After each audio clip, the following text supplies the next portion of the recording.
मेरे पिताजी यहीं पे क्यों अदृश्य हुए? 2022 সালে মুক্তি পাওয়া কান্তারা শুধু কন্নড় সিনেমাকেই নয়, গোটা ভারতীয় চলচ্চিত্র শিল্পকে নাড়িয়ে দিয়েছিল। এবার সেই গল্পের শিকড়ে ফিরে গেছেন নির্মাতা অভিনেতা ঋষভ শেট্টি। তার নতুন সিনেমা কান্তারা আ লেজেন্ড চ্যাপ্টার 1 হল মূল কান্তারার প্রিকুয়েল, যা হাজার বছর আগের ঘটনাকে ভিত্তি করে তৈরি। लगता है कोई पवित्र पत्थर है। এটি ভক্তি, লোভ, রাজশক্তি ও মানবিকতার এক অনবদ্য মিশেল, যেখানে বাস্তবতা ও পুরাণের সীমারেখা মুছে যায়। গল্পের সময়কাল 1000 বছরেরও বেশি পুরনো। দক্ষিণ ভারতের এক জঙ্গলে বাস করে বর্মে নামের এক গ্রামবাসী, যিনি দাইভা বা স্থানীয় দেবতার পূজারী। তাদের সমাজ প্রকৃতি ও দেবতাকে কেন্দ্র করেই চলে। কাছেই রয়েছে বঙ্গর রাজ্য, যার শাসক রাজা রাজশেখর। শৈশবে রাজশেখর দেখেছিলেন তার পিতা লোভের বশে এই জঙ্গল দখল করতে গিয়ে দেবতার অভিশাপে প্রাণ হারান। তাই তিনি আজীবন বনবাসীদের প্রতি শ্রদ্ধাশীল ছিলেন এবং তাদের ভূমিতে সেনাবাহিনী পাঠানো নিষিদ্ধ করেছিলেন। हमारे पूर्वज यहीं पर थे। वो एक बड़ी दंत कथा है। কিন্তু রাজশেখরের মৃত্যুর পর সিংহাসনে বসেন তার পুত্র কুলশেখর। নতুন রাজা পুরনো নিয়ম ভেঙে জঙ্গলে শিকার অভিযানে যান। তার সেনারা দেবতার উপস্থিতি টের পেয়ে আতঙ্কে পালিয়ে আসে। এতে ক্ষুব্ধ হন বর্মে, কারণ রাজা প্রকৃতির নিয়ম ভেঙেছেন। তিনি রাজ্যে প্রবেশ করে বিশৃঙ্খলা সৃষ্টি করেন। ঘটনাক্রমে তার দেখা হয় রাজকন্যা কনকবতীর সঙ্গে। একসময় দুজনের মধ্যে জন্ম নেয় এক নরম সম্পর্ক, কিন্তু দেবতা, ভক্তি ও ক্ষমতার সংঘর্ষে সেই সম্পর্ক কোথায় গিয়ে শেষ হয় তা নিয়েই এগিয়েছে ছবির বাকি অংশ। সিনেমার চিত্রনাট্য লিখেছেন ঋষভ শেট্টি, অনিরুদ্ধ মহেশ ও সানিল গৌতম। গল্পে ধর্মীয় আধ্যাত্মিকতা এবং মানবিক লোভের দ্বন্দ্বকে সুন্দরভাবে মেলানো হয়েছে। ঋষভের গল্প বলার ধরন এতটাই নির্ভুল যে দর্শকদের মুহূর্তে প্রাচীন যুগে টেনে নেয়। তার সংলাপগুলো কাব্যিক অথচ তীক্ষ্ণ। গল্পের প্রথম অর্ধ কিছুটা ধীরগতির হলেও দ্বিতীয় অর্ধে এসে সিনেমাটি একেবারে বদলে যায়। প্রি ক্লাইম্যাক্সের মোড় দর্শককে হতবাক করবে, আর ক্লাইম্যাক্সে ঋষভ যেন নিজেরই তৈরি বেঞ্চমার্ক ভেঙে দেন। কান্তারার শেষ দৃশ্য যেমন দর্শকের গায়ে কাঁটা দিয়েছিল, এবার তিনি সেই অভিজ্ঞতাকে আরও কয়েক গুণ বাড়িয়ে দিয়েছেন। ঋষভ শেট্টির পরিচালনায় সিনেমার আসল শক্তি। তিনি এবার বাজেট ও স্কেল দুই বাড়িয়েছেন, কিন্তু কোথাও গল্প হারিয়ে যায়নি। তার ক্যামেরা শুধু বন, নদী, পাহাড় দেখায় না, প্রকৃতিকে এক জীবন্ত সত্তা হিসেবে তুলে ধরে।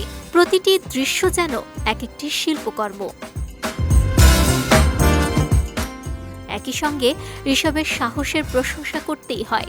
তিনি দর্শকের বোধ ও বিশ্বাসকে চ্যালেঞ্জ করেন। ধর্ম, দেবতা এবং মানুষ এই ত্রিভুজে যে মানসিক টানাপোড়েন সৃষ্টি হয় তা খুব কম পরিচালক এমন দক্ষতায় ধরতে পারেন। অভিনয়েও ঋষভ শেট্টি নিঃসন্দেহে অসাধারণ। তিনি একাধারে পরিচালক, চিত্রনাট্যকার এবং মুখ্য অভিনেতা, কিন্তু তিনটি ভূমিকাতেই সমান পারদর্শী। বর্মে চরিত্রে তার চোখের ভাষা, শরীরী ভাষা আর সংলাপ সবকিছুতেই ফুটে ওঠে দেবতার প্রতি এক নিবেদিত ভক্তির আবেগ। সিনেমায় রুক্মিণী বাসন্ত কনকবতীর চরিত্রে দারুণ করেছেন। তার মৃদু সংলাপ, চোখের অভিব্যক্তি এবং সংযত অভিনয় সিনেমায় এক নরম আবেগ যোগ করেছে। গুলশন দেবাইয়া রাজা কুলশেখর হিসেবে একাধারে নির্মম এবং কৌতুকপূর্ণ।